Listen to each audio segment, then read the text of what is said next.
जय हिंद बच्चों, अपना स्कूल लर्निंग चैनल में आपका स्वागत है। आज हम क्लास 8th में सब्जेक्ट साइंस में चैप्टर के क्वेश्चन आंसर करेंगे। चैप्टर हमारा अर्थक्वेक्स। तो ये शुरू करते हैं पार्ट ए को। पार्ट ए हमारा fill in the blanks. First question है हमारे पास, हमने बताना है कि जो स्मॉलर अर्थक्वेक्स आते हैं सेम जगह पे बिफोर द मेन अर्थक्वेक, जैसे कहीं पे एक मेन भूकंप आया, उससे पहले आने से पहले उससे पहले छोटे छोटे भूकंप आएंगे, तो उनको हम क्या कहते हैं? तो उन छोटे छोटे भूकंप को हम कहते हैं फोर शॉक। जो मेन भूकंप से पहले आते हैं उनको कहते हैं फोर शॉक। सेकंड क्वेश्चन है हमारे पास, the high wall sea waves, जो बड़ी बड़ी समुद्र की लहरें उठती हैं अंडरग्राउंड अर्थक्वेक्स के कारण, उनको क्या कहते हैं हम? T tsunami.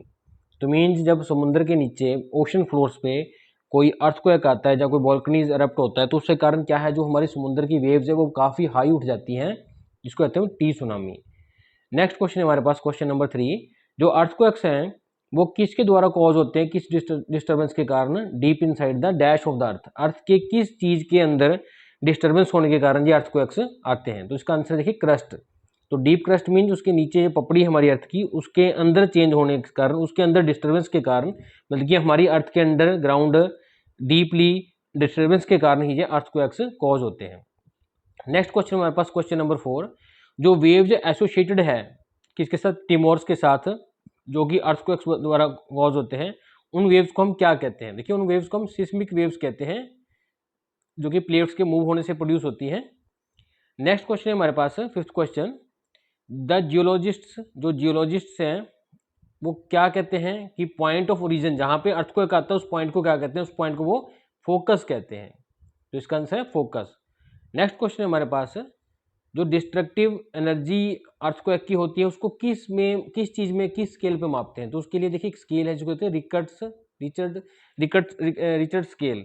तो उसके ऊपर इसको मापते हैं हम कि अर्थक्वेक की तीव्रता क्या थी या उसका क्या सिस्टम था। नेक्स्ट बात करते हैं पार्ट बी में। तो पार्ट बी है हमारे पास। फर्स्ट क्वेश्चन, ये अब पॉसिबल हो गया है एग्जैक्ट प्रेडिक्शन करना कि अर्थक्वेक कब आएंगे? तो देखिए ये बिल्कुल गलत है, फॉल्स है। अभी भी हमें इतना नहीं पता कि अर्थक्वेक कब आएंगे, हम इसकी प्रेडिक्शन नहीं कर सकते पहले से। फॉल्स है जी। सेकंड है, अर्थक्वेक्स जो है बीनीथ द ओशन फ्लोर, अगर ओशन फ्लोर पे अर्थक्वेक आता है तो उससे क्या है, जनरेट होती है ह्यूज टाइड वेव्स। बिल्कुल ठीक है, ट्रू है। उससे काफ़ी ज़्यादा हाई वेव्स प्रोड्यूस होती है, जिसको टी सुनामी कहते हैं, ये ट्रू है। थर्ड क्वेश्चन हमारे पास, जब प्लेट्स अर्थ की स्लाइड होती हैं एक दूसरे के साथ तो एनर्जी रिलीज होती है, जिसके कारण वेव्स प्रोड्यूस होती है, इसको सिस्मिक वेव्स कहते हैं, ये बिल्कुल ट्रू है। नेक्स्ट क्वेश्चन है हमारे पास, रिचर्ड स्केल जो है ये क्या है? सिंपल लीनियर स्केल है, ये रॉन्ग है, फॉल्स है। ये सिंपल लीनियर स्केल नहीं है, इसमें स्केल अपनी आम स्केल की तरह नहीं है, इसमें बल्कि अलग से होता है ये, इसलिए लीनियर स्केल करना इसको फॉल्स है। नेक्स्ट क्या है, कोई अर्थक्वेक है 2.5 रीडिंग का रिक्टर स्केल के ऊपर, तो इसको हम रिकॉर्ड नहीं कर सकते सिस्मोमीटर से, तो ये बिल्कुल फॉल्स है, हम इसको रिकॉर्ड कर सकते हैं। नेक्स्ट क्वेश्चन हमारे पास, जो हाईली सिस्मिक एरियाज होते हैं जहाँ पे वेव्स आती रहती हैं, वहाँ पे बेटर होता है घर बनाना किसके साथ?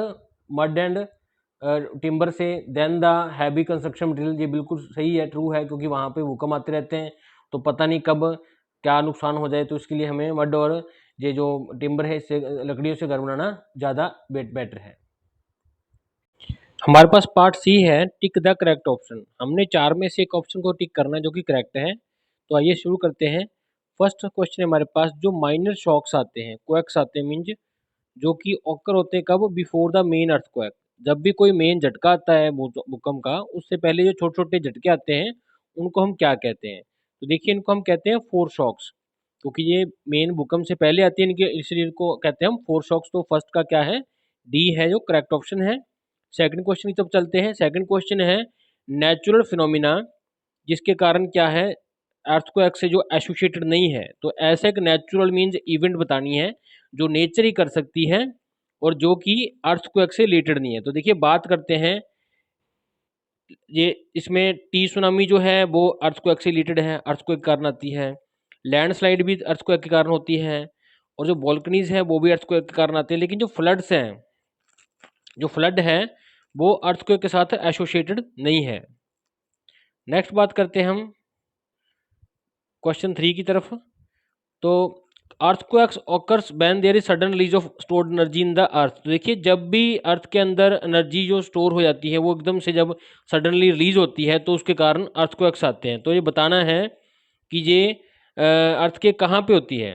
तो देखिए ये क्रस्ट की बात है, क्योंकि क्रस्ट जो है वहाँ पे प्लेट्स होती है अर्थ में, उनमें क्या है सडनली जब एनर्जी स्टोर हुई हुई रिलीज होती है तो अर्थक्वेक्स होते हैं। तो इसका सही आंसर 3 का डी। नेक्स्ट क्वेश्चन है हमारे पास कि हमें एक डायग्राम दे रखा है, इसमें A B C D mark कर रखा है, हमने सही और इनको इनका सीक्वेंस बताना है कि सही सीक्वेंस क्या है। तो देखिए डी अपना सी सीक्वेंस में फर्स्ट बात करते हैं, जो सबसे बड़ी अपरली पार्ट है ये है अपनी क्रस्ट। तो देखिए क्रस्ट दो ऑप्शंस में है, एक तो इसमें और एक इसमें। तो क्रस्ट के बाद आता है मेंटल बी पार्ट। तो इसमें बी में देखिए आउटर कोर है, लेकिन यहाँ पे मेंटल है, ये सही है। उसके बाद देखिए आता है सी नंबर जो है आउटर कोर, उसका डी आता है इनर कोर। तो जो ऑप्शन जो सी है वो बिल्कुल सही है, क्योंकि सबसे पहले अर्थ के ऊपर क्रस्ट है, क्रस्ट के नीचे मेंटल है, मेंटल के नीचे आउटर कोर है, उसके नीचे इनर कोर है। नेक्स्ट चलते हैं हम क्वेश्चन नंबर 5 की तरफ। क्वेश्चन नंबर 5 है कि इपी सेंटर जो है अर्थक्वेक का वो इसमें बारे में पूछा गया है। तो देखिए ये डीप होता है अंडर द अर्थ क्रस्ट, ये गलत है। ये अपना मिडल मेंटल में होता है, ये भी गलत है। ये कोर में होता है अर्थ के, वो की बहुत नीचे होगा, ये भी गलत है। ये देखिए अर्थ के सरफेस के ऊपर होता है, तो इसका आंसर है 5 का सी। नेक्स्ट पूछा गया है दो अर्थक्वेक्स हैं जिनकी मैग्नीट्यूड क्या है ए और बी की रिक्टर स्केल के ऊपर 7 और 5। तो मीन्स ए की क्या है 7 है और बी की है 5। तो इसमें पूछा गया है जो अर्थक्वेक ए है वो ज़्यादा पावरफुल है कितने टाइम्स बी से। तो देखिए इसमें 7 और 5 का डिफरेंस कितने का है 2 का। तो रिक्टर स्केल पे क्या सिस्टम होता है 2 का डिफरेंस हो तो 2 जीरो लग जाती हैं। तो इट मीन्स ये जो अर्थक्वेक ए है वो 100 टाइम्स ज़्यादा है as compare to earthquake B. तो इसका सही आंसर है 6 का ए।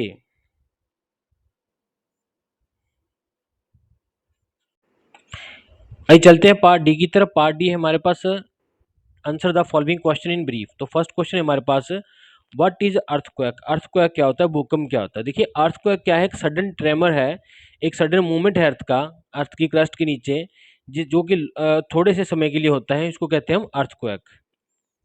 अब नेक्स्ट क्वेश्चन हमारे पास स्टेट करना है हमने एनी 3 डैमेजिंग इफेक्ट अर्थक्वेक के, कि अर्थक्वेक से क्या नुकसान होते हैं।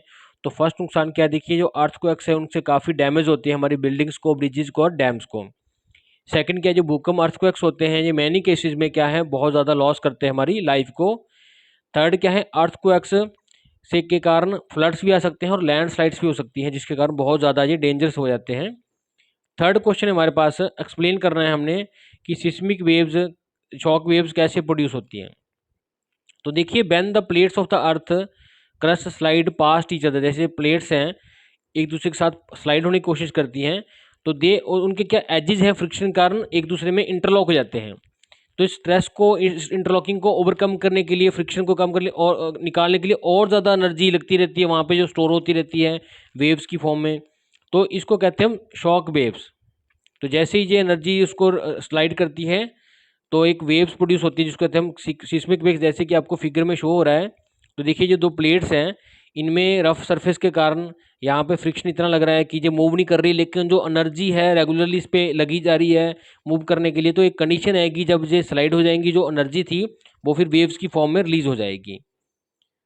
तो नेक्स्ट बात करते हैं पार्ट अपना क्वेश्चन 4 की, कि अर्थक्वेक जो है उसमें कौन से 2 पॉइंट्स हैं फोकस के, जो एपी सेंटर के, जो डीप हैं अंडर द ग्राउंड। तो देखिए अर्थक्वेक का जो फोकस है वो पॉइंट है जो कि ज़्यादा डीप है ग्राउंड में। तो देखिए ये अर्थक्वेक आया मान लीजिए किसी जगह पे, जो फोकस है वो सेंटर पॉइंट है जहाँ से वो अर्थक्वेक प्रोड्यूस हुआ है इन प्लेट्स के बीच में। और ईपी सेंटर क्या है, ये एक ऐसा पॉइंट है जो उसी पॉइंट के ऊपर हमने ग्राउंड पे मार्क किया है। तो ईपी सेंटर अपर पॉइंट है उसी पॉइंट से जो कि अर्थ के ऊपर हमने मैप किया है, और फोकस को मैप नहीं कर सकते थे, इसलिए फोकस हमारा उस पॉइंट को कहते हैं जहाँ पे अर्थक्वेक हुआ था। नेक्स्ट बात करते हैं पार्ट क्वेश्चन 5 की। हमने उस स्केल का नाम बताना है जिससे हम अर्थक्वेक को की स्ट्रेंथ को मापते हैं, मेयर करते हैं। तो हमने ये बताना है कि एक माइल्ड अर्थक्वेक क्या होता है, एक हाईली डिस्ट्रक्टिव जो अर्थक्वेक है वो स्केल पे क्या होगा। तो रिचर्ड स्केल जो होता है वो यूज़ किया जाता है हमें मापने के लिए अर्थक्वेक को। तो देखिए इसका आंसर क्या है कि 2.5 से 4.5 का जो रिक्टर स्केल होता है, जो रीडिंग होती है, वो एक माइल्ड मीन सिंपल अर्थक्वेक्स कहते हैं। लेकिन उसी स्केल के ऊपर 8 या 8 से अबव की जो रीडिंग आती है रिक्टर स्केल पे, ऐसे अर्थक्वेक्स जो होते हैं वो हाईली डिस्ट्रक्टिव होते हैं और उनकी मैग्नीट्यूड बहुत ज़्यादा तेज होती है। तो देखिए पूछा गया 6 क्वेश्चन में एक अर्थक्वेक है जिसकी रीडिंग 3 आ रही है रिचर्ड स्केल्स पे। तो देखिए हमें क्वेश्चन पूछा गया है, क्या ये रिकॉर्ड करेगा किया जाएगा सीस्मोमीटर में? तो देखिए यस, इसको रिकॉर्ड कर सकते हैं सीस्मोमीटर में। सेकंड क्वेश्चन है, is it likely to cause much, क्या इससे ज़्यादा डैमेज होगी? तो देखिए नहीं, इससे कोई ज़्यादा, क्योंकि ये ज़्यादा बड़ा कोई अर्थक्वेक नहीं है, इसके कारण ज़्यादा जो प्रॉब्लम है वो फेस नहीं होगी। नेक्स्ट हमारे पास पार्ट ई। तो पार्ट बी ई में हमारे पास फर्स्ट क्वेश्चन है, हमने एक्सप्लेन करना है कॉज क्या है अर्थक्वेक का। तो देखिए इसमें कॉज में क्या है कि अर्थक्वेक्स क्या है, डिस्टर्बेंस के कारण, डीप डाउन द अर्थ, जो लेयर्स के मूवमेंट के कारण होते हैं। तो देखिए क्या होता है, आउटर मोस्ट जो लेयर है अर्थ की, वो एक सिंगल पीस नहीं है, बल्कि इसमें छोटे छोटे कई तरह की प्लेट्स हैं जिनको कहते हैं टेक्टोनिक प्लेट्स। तो जैसे आप देख सकते हो टेक्टोनिक प्लेट्स से एक दूसरे के नीचे जैसे डीप जाएंगे तो कई तरह की प्लेट्स हैं, ये प्लेट्स मूव करती रहती हैं बहुत वेरी स्लोली, और ये कुछ फ्यू मिलीमीटर ही मूव कर पाती हैं, कुछ मिलीमीटर्स एवरी ईयर। तो इस मूवमेंट ऑफ प्लेट्स के कारण क्या है, कई बार जो अपना सरफेस अर्थ का वो शेक हो जाता है, जिसको हम अर्थक्वेक कहते हैं। इसका रीज़न क्या होता है कि जैसे ही ये प्लेट्स मूव करना चाहती है, इनमें फ्रिक्शन के कारण एनर्जी स्टोर होती रहती है, और जैसे ही ये फ्रिक्शन ओवरकम होता है, ये एनर्जी शॉक वेव्स की फॉर्म में जहाँ से रिलीज हो जाती है, जिसके कारण अर्थक्वेक हैपन होते हैं। तो नेक्स्ट क्वेश्चन है हमारे पास, why where are the earthquakes more likely to अगर, ज़्यादातर अर्थक्वेक्स कहाँ होंगे? तो देखिए 80% जो अर्थ के अर्थक्वेक्स हैं वो उन एजेस पे होंगे जहाँ पे पैसिफिक ओशन है, इसी को इसलिए उसको रिंग ऑफ फायर कहा जाता है। तो तो पैसिफिक प्लेट जो है वो सबडक्टेड है बनीथ, इसके नीचे सराउंडिंग है, इसके आसपास है, तो इसको रिंग ऑफ फायर भी कहते हैं, क्योंकि सिस्मिकली एंड वोल्केनिकली एक्टिव जोन है जो वर्ल्ड की, जहाँ पे ज्वालामुखी भी और सिस्मिक वेव्स भी प्रोड्यूस होती रहती है। तो सबसे ज़्यादा जो अर्थक्वेक्स हैं वो पैसिफिक ओशन के आसपास रिंग ऑफ फायर नाम की जगह, जिसको एरिया कहा गया, वहाँ पे आते हैं। नेक्स्ट क्वेश्चन है हमारे पास, मिस्टर सार्थक जो है हेड है कंस्ट्रक्शन कंपनी का, उसको एक कॉन्ट्रैक्ट मिला है डिज़ाइन करने के लिए, बिल्ड करने के लिए एक हाउस एक ऐसे एरिया में जहाँ पे सिस्मिक जोन है, मीन ज़्यादा अर्थक्वेक्स आते हैं। तो हमें कौन बताना है कौन सी प्रिकॉशंस मिस्टर सार्थक रखेंगे कंपनी में जो काम कर रहे हैं वहाँ पे, कि वो हाउसेज को बनाते हुए इस बात का ध्यान रखें ताकि हाउसेज ड्यूरेबल मीन ज़्यादा लंबे टाइम तक टिके रहें। तो देखिए ऑल दी बिल्डिंग जो कि सिस्मिक जोन्स में होती हैं वो डिज़ाइन की जाती है इस तरीके से ताकि वो विथस्टैंड कर सकें मेजर ट्रेमर्स मीन मेजर झटकों को सहन कर सकें।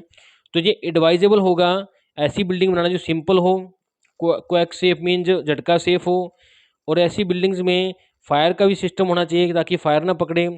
तो इसलिए ऐसी बिल्डिंग्स बनाने में फायर फाइटिंग इक्विपमेंट्स भी लगाने पड़ेंगे, और बिल्डिंग का डिज़ाइन सिंपल रखना पड़ेगा, और इसमें मड और वुड का ज़्यादा प्रयोग किया जाएगा। नेक्स्ट क्वेश्चन है हमारे पास, हमने प्रिकॉशंस बतानी है दैट वन शुड टेक, जो कि किसी को लेनी है प्रोटेक्ट करने के लिए जब अर्थक्वेक आता है। आदमी इनसाइड द हाउस है फर्स्ट केस में, सेकंड केस में आउटडोर है। तो जब हम इनसाइड द हाउस है, हमें कौन सी प्रिकॉशन लेनी है अर्थक्वेक के टाइम पे? तो फर्स्ट है हमें शेल्टर, हमें हमें सहारा किसी टेबल के नीचे लेना है, और वहाँ पे तब तक रहना है जब तक कि शेकिंग स्टॉप ना हो जाए। सेकंड, हमें टॉल ऑब्जेक्ट्स और हैवी ऑब्जेक्ट्स से परे रहना है क्योंकि ये हमारे ऊपर फॉल कर सकते हैं। थर्ड, हमें एकदम से बेड से नहीं उठना क्योंकि इससे हमारा जो हमें चोट लग सकती है, बल्कि हमें हेड को अपने पिलोज के बीच में प्रोटेक्ट करना है। हमें इंडोर तब तक रहना है जब तक शेकिंग खत्म ना हो जाए, और उसके बाद हमने बाहर किसी सेफ जगह पे चला जाना है। सेकंड क्वेश्चन है हमारे पास इसी में से ही कि प्रोटेक्शन क्या करेंगे जब हम आउटसाइड हैं ओपन एरिया में? तो देखिए हम एक क्लियर स्पॉट देखेंगे, बिल्डिंग से परे हो, जो ब्रिजेस से परे हो, जो कि पावर लाइन से परे हो, वहाँ पे एक ऐसी जगह लेंगे जहाँ पे ये चीज़ें ना हो। और हम क्या करेंगे, हम अगर गाड़ी में है तो व्हीकल में से बाहर नहीं आएंगे, और व्हीकल को Aahista Aahista clear spot mean साफ सुथरी जगह पे ओपन एरिया में ले जाएंगे, और वहाँ पे उसके अंदर ही बैठे रहेंगे, और जब तक ये जो झटके बंद नहीं होते तब तक वहाँ वहीं रहेंगे। नेक्स्ट क्वेश्चन हमारे पास स्टेट करना है मेन प्रिकॉशंस कौन से हमने बातों का ध्यान रखना है ताकि मिनिमाइज हो सके इफेक्ट इसका अर्थक्वेक का।